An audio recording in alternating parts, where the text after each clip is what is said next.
à tous et bienvenue sur Planète Verte, votre programme agro-sylvo-pastoral et environnemental.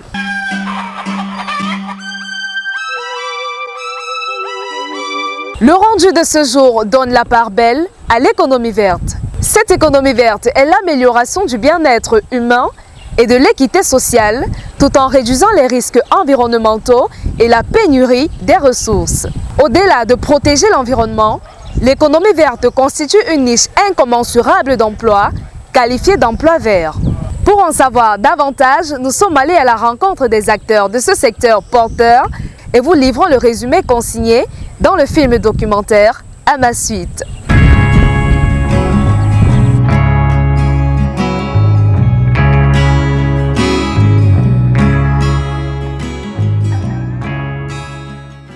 De plus en plus, des voix s'élèvent sur la planète pour réclamer de l'équité dans les échanges du commerce mondial.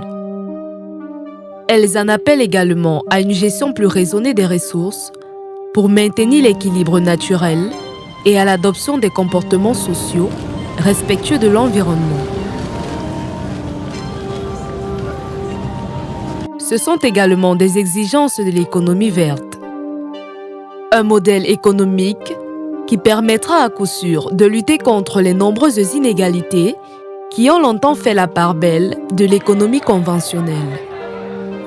Dans la communauté économique des États de l'Afrique centrale, le développement de l'économie verte est plus que jamais un volet de haute importance sur lequel le haut-commissaire, le Dr Honoré Tabouna, commissaire de l'environnement, ressources naturelles, agriculture et développement rural de la Commission, ne lésine d'aucun moyen pour voir les populations accéder aux opportunités de croissance et de lutte contre la pauvreté au travers de l'implication dans les métiers verts. Dans cette perspective, plusieurs organisations et projets ont d'ores et déjà vu le jour, à savoir le programme d'appui au développement de l'économie verte, adopté le 16 mai 2012 par les ministres d'Afrique centrale. Le Forum du Green Business de Pointe-Noire, le CEVAC. Il y a une décision qui est la décision numéro 7 de juillet 2021 qui met en place le CEVAC. Le CEVAC, c'est le système d'économie verte d'Afrique centrale. Et cette décision, c'est une décision de chef d'État. Donc, et ce CEVAC, en fait, a pour mission de créer et de dynamiser toutes les structures qui sont supposées mettre en œuvre les programmes sectoriels. Les programmes sectoriels qui sont portés par une autre décision, qui est la décision numéro 35 de 2015, qui se rapporte à l'écotourisme, à la foresterie, à l'électricité, à l'agriculture, enfin pratiquement tous les domaines d'activité de l'économie verte de l'Afrique centrale. Et là-dedans, une des ambitions que le conseil d'administration du REACEF s'est fixé, c'était donc de créer 10 millions d'emplois en 3 ans dans les 11 pays de la CEAC. Et les 10 millions d'emplois sont des emplois formels et informels, mais connectés à l'économie verte et dont nous avons mission soit de mettre en lumière, parce que ça existe déjà, mais ce n'est pas mis en lumière, soit de créer ex nihilo donc sur les 3 prochaines années. Et le réseau des entreprises d'Afrique centrale impliquées dans l'économie verte. Premièrement, il faut dire un petit mot sur le REACEF, qui est le réseau des entreprises de l'économie verte d'Afrique centrale. Et ce REACEF a été créé à la suite d'une décision de chef de l'État, une décision numéro 25 de 2015 des chefs de l'État, qui encadre la relation entre la CEMAC et les institutions de la société civile dans l'environnement économique de l'Afrique centrale. Pour le président du REACEF, l'Afrique est le pourvoyeur principal, encore méconnu dans cette économie verte, dont la mission est de dépoussiérer dans nos us et coutumes pour jouer les premiers rôles qui sont nôtres dans ce secteur mondial. En réalité, beaucoup de personnes se trompent lorsqu'ils s'imaginent que l'économie verte, c'est une affaire d'occidentaux. C'est une grosse erreur. L'économie verte, c'est ce que nous faisions déjà ici. L'économie verte commandant d'avoir une consommation plus frugale, moins gaspilleuse, d'avoir une économie plus résiliente, plus tournée vers les hommes, moins tournée vers les dépenses énergétiques abusives.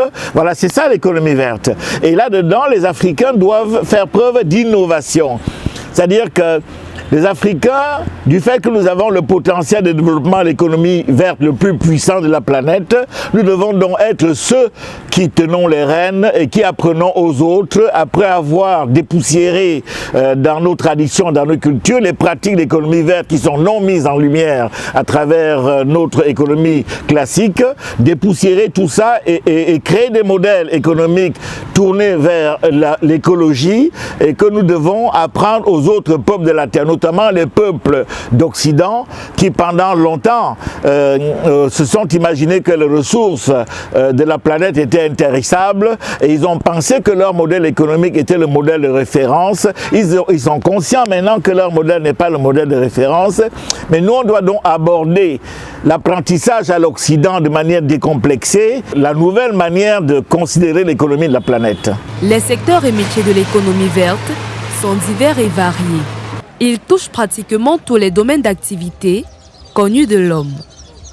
Du reboisement à la valorisation des déchets, en passant par les énergies propres, ce sont de nouveaux boulevards d'emploi qui s'offrent à l'Afrique et au monde.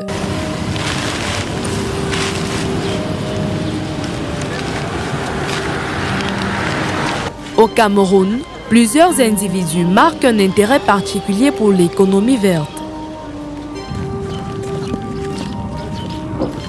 Désiré Tadoum est l'un de ces pionniers qui agissent au quotidien dans la valorisation des déchets plastiques. Au vu de sa stature imposante, 130 kg pour 1,85 m, il aurait bien pu faire carrière dans les sports de combat tels que la lutte, le judo et le catch, mais l'homme a choisi une planche de compétition pour gagner sa pitance, celle de la lutte contre la pollution plastique.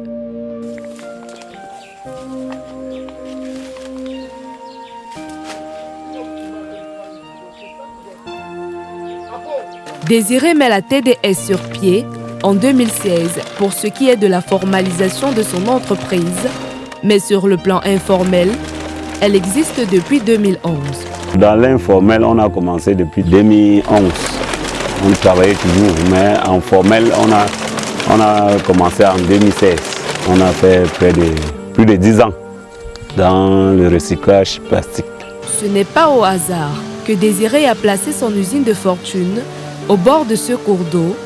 L'enjeu est si grand et sur ces emplacements se trouve l'objet principal de son ancrage, la capture des déchets plastiques. Notre usine se retrouve au bord de l'eau parce que nous, on collecte plus dans l'eau. Comme vous voyez les filets qu'on a barrés pour récupérer les plastiques, et avec les pirogues qui marchent dans l'eau, on a la facilité de les décharger et qui repartent. Ça nous permet de gagner en transport. C'est à la suite d'un événement macabre que Désiré décide de se lancer dans la collecte des déchets plastiques dans les cours d'eau. Comme vous voyez, la structure est à côté de l'eau. Il y a les enfants qui ramassent la ferraille. Un enfant était d'abord tombé dans l'eau, sur les bouteilles. Donc il met les pieds, il pense que c'est solide. Or il s'est noyé. L'enfant là est mort. C'est là où nous on réfléchit maintenant de récupérer tous les plastiques là dans l'eau, puisque c'était calé sur place. Voilà où ça nous a motivés. Puisque tout le quartier était dans le deuil. Et le jour là, pour enlever les plastiques, j'ai vu comme je fais dans les plastiques, j'ai dit que bon, bêta, on lance dans les plastiques. Des poteaux de bois entourés de tôle constituent la petite entreprise de Désiré. L'apparence extérieure du site ne reflète en rien les enjeux environnementaux qui se jouent à l'intérieur.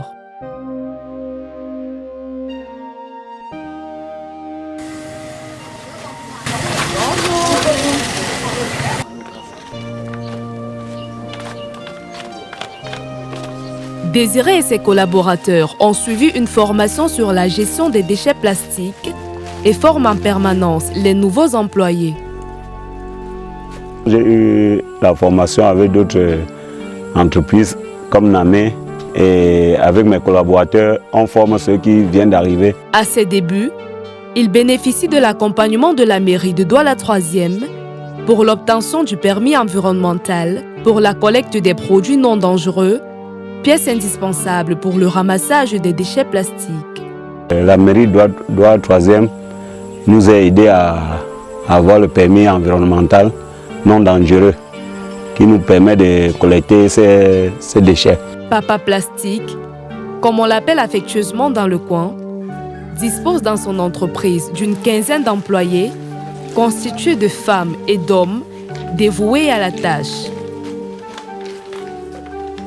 De quoi conforter la position de Jean-Pierre Yimélé sur la niche d'emploi qui regorge l'économie verte. Il faut le comprendre comme quelque chose qui était déjà là, quelque chose qu'il faut dépoussiérer, quelque chose qu'il faut mettre en lumière, quelque chose qu'il faut promouvoir pour que ça puisse être un vivier, un gisement important d'emploi dans la sous-région et qu'on soit capable d'exporter nos experts de l'économie verte dans le monde entier ensuite. Sur Terre, Désiré collecte les déchets plastiques dans des décharges et autres lieux propices, les cours d'eau à travers les filets de capture, ainsi que par la collecte en pirogue. Sa plus grande prise vient très souvent des cours d'eau, notamment en saison des pluies où il est capable de faire environ 15 tonnes de collecte par mois. Notre entreprise, en saison sèche, fait au moins 10 tonnes par mois, puisque en saison sèche, on ramasse plus sur terre. En saison pluvieuse, la collecte augmente puisque les gars sont dans l'eau. On fait près de 13 tonnes, 15 tonnes par mois. Nous décidons de suivre les collecteurs dans l'espace fluvial. Les gilets sont nécessaires pour notre sécurité. La pirogue stationnée, Thierry le piroguier principal, nous attend pour l'embarquement.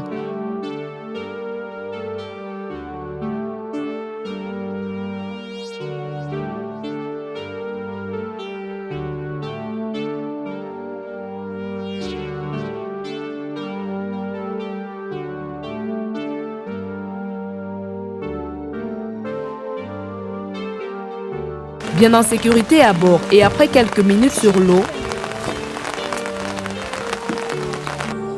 nous sommes abasourdis de voir l'état de décrépitude de nos cours d'eau et bras de rivière par la pollution ambiante.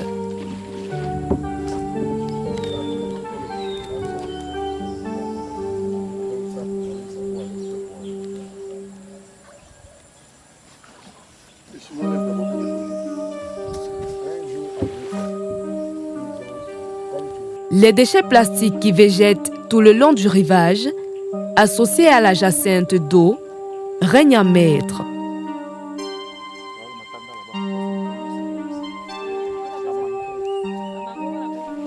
Les palétuviers et arbres des mangroves, juste d'une fioritude infecte.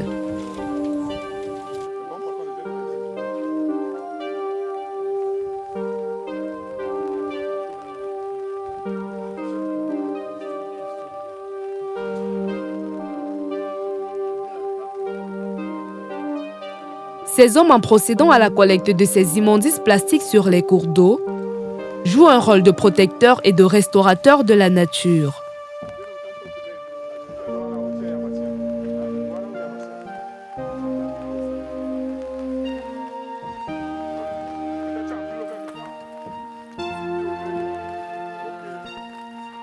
« 20 minutes plus tard, un grand point de stagnation de déchets plastiques est trouvé.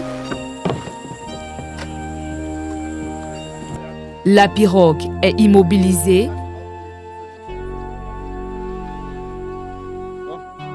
Le filet de collecte est fixé.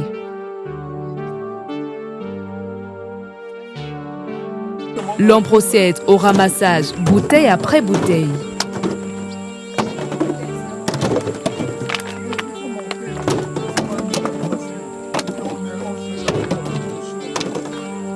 Les risques sanitaires pour ces hommes sont grands.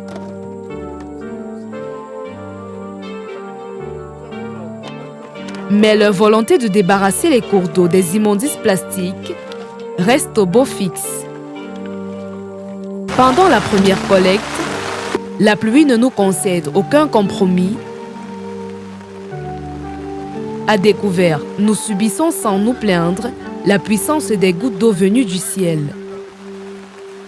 Tour à tour, chaque membre de l'équipage procède au vidage de l'eau de la pirogue. De crainte de subir la force du torrent, nous décidons de rebrousser chemin. Pendant le trajet retour, un signe d'espoir. Ce canard barboteux des eaux par sa beauté nous rappelle la vie qui faisait légende dans ce lieu nautique. Cela nous donne espoir que l'homme peut encore arrêter sa course folle dans la destruction des chefs-d'œuvre naturels. Après une quarantaine de minutes de navigation retour, nous sommes enfin au quai. Le produit de la collecte est emballé et scellé par des nœuds distincts. Le filet de plastique est conduit devant l'usine pour la peser. Que la collecte soit faite sur terre, dans les décharges ou autres bacs à ordures, par des filets de capture ou à pirogue, plus encore dans les ménages, tous les déchets plastiques collectés sont pesés et envoyés à l'usine pour subir un traitement de précision devant les préparer à la vente. Accroché sur la balance, notre butin du jour affiche 40 kg. La pesée terminée, tous les plastiques sont conduits à l'intérieur de l'usine. Les sachets plastiques, polyéthylène à basse densité, sont déchirés et dégarnis de la saleté. On déchire d'abord. Puisque quand on déchire, ça facilite que ça se sèche facilement. Quand on déchire comme ça, on retire les angles. Donc on essaie de déchirer comme ça.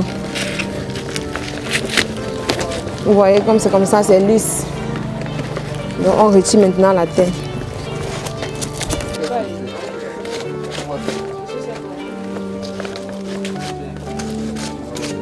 On essaie de retirer le plus de terre possible pour faciliter aux femmes qui lavent de ne plus s'épuiser.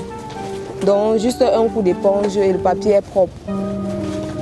Puis, vient l'étape du lavage et du rinçage.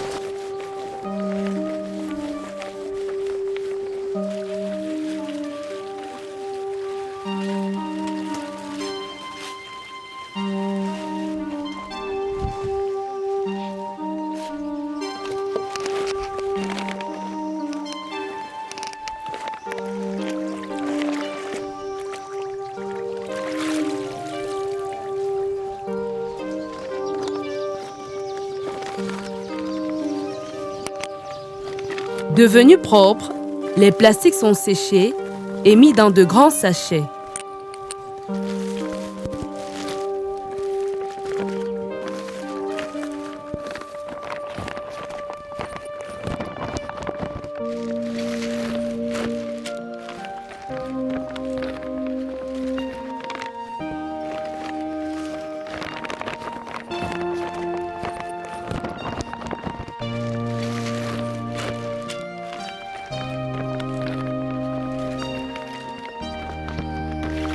Les ballots constitués sont pressés par vagues jusqu'à l'obtention du poids recherché.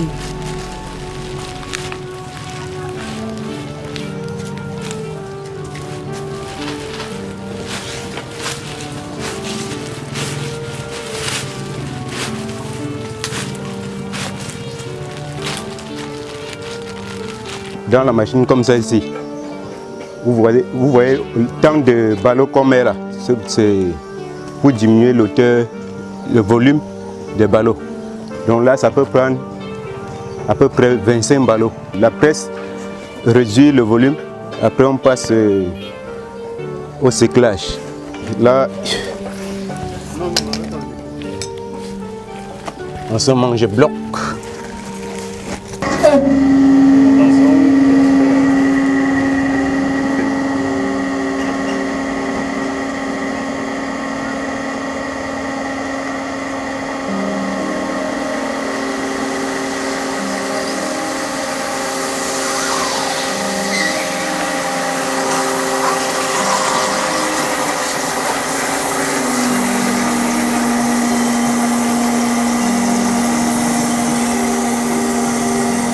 Là, le niveau est déjà bon, comme ça on doit lever le moule. Lève le moule.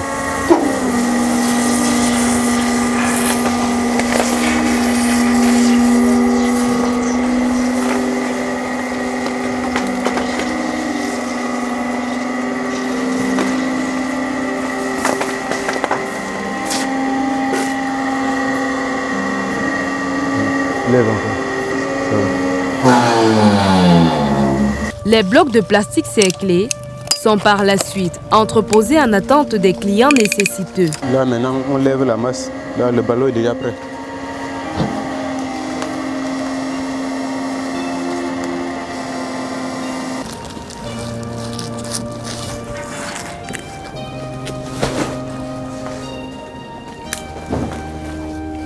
Les bouteilles plastiques, quant à elles, suivent un chemin différent. Après collecte, elles sont pressées et soumises à la broyeuse selon les tamis ou formes recherchées.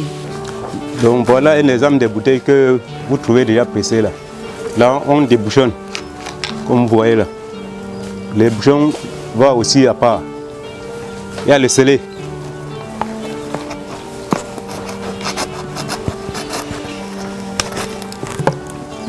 Le scellé va avec le bouchon, mais aussi à part. On trie comme ça, couleur par couleur. Il y a le bleu, il y a le vert, il y a plusieurs couleurs. Quand on presse comme ça, dès qu'on met dans la machine, c'est pour faciliter le broyage. Là, on démonte pièce par pièce.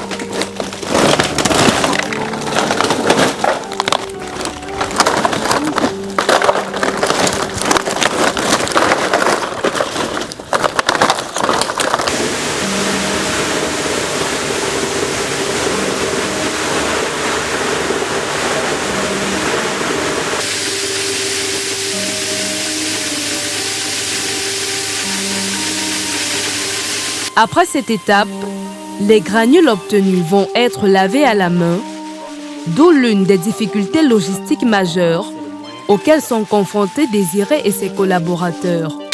Après avoir broyé, nous passons au lavage. Et le lavage se fait en main. Parce que nous n'avons pas assez de moyens pour nous approprier d'une machine à laver, comme vous pouvez le constater. Après le lavage, on passe au rinçage. Voilà le bac pour rincer.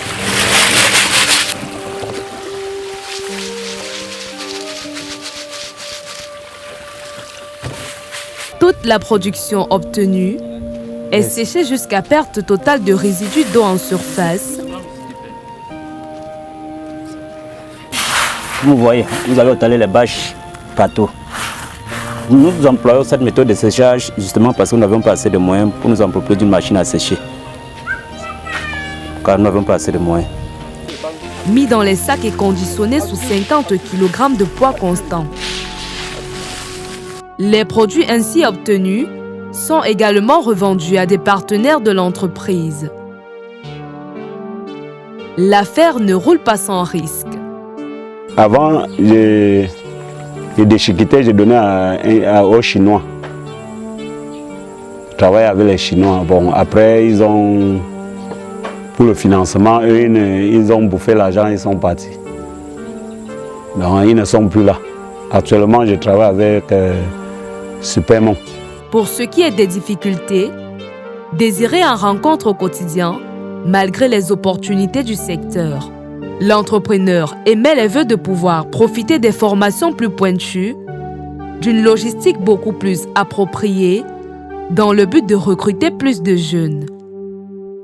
Vraiment, je suis toujours en train de plaider à eux s'ils peuvent aussi m'alléger la tâche pour les impôts et m'aider aussi pour la logistique. Puisque si j'avais les pirogues à moteur, je devais beaucoup travailler et plus de voitures. Même les filets, même si j'ai beaucoup de filets, ça me permettrait de tendre dans tous les coups d'eau de Douala. Oui, puisque dans tout Douala, même Makepe, je suis parti là-bas, je vois tout ça partout. Je peux travailler un peu de partout si j'ai la logistique.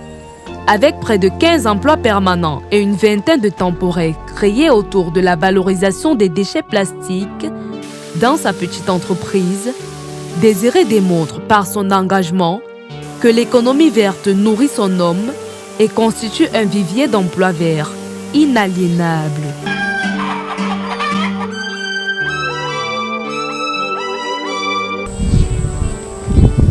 Mesdames, Messieurs, bon retour. Après avoir regardé ce film documentaire, nous remarquons que d'énormes opportunités d'emploi s'offrent à nous dans le domaine de l'économie verte. Cette économie verte qui nous entoure constitue une mine d'or pour nous et pour notre environnement. Avec le taux de chômage qui est élevé dans nos pays, chers jeunes, nous vous invitons à vous lancer dans cette activité productive qu'est l'économie verte. C'est avec un plaisir que nous prenons congé de vous, mesdames et messieurs, et nous vous donnons rendez-vous pour une prochaine édition de Planète Verte.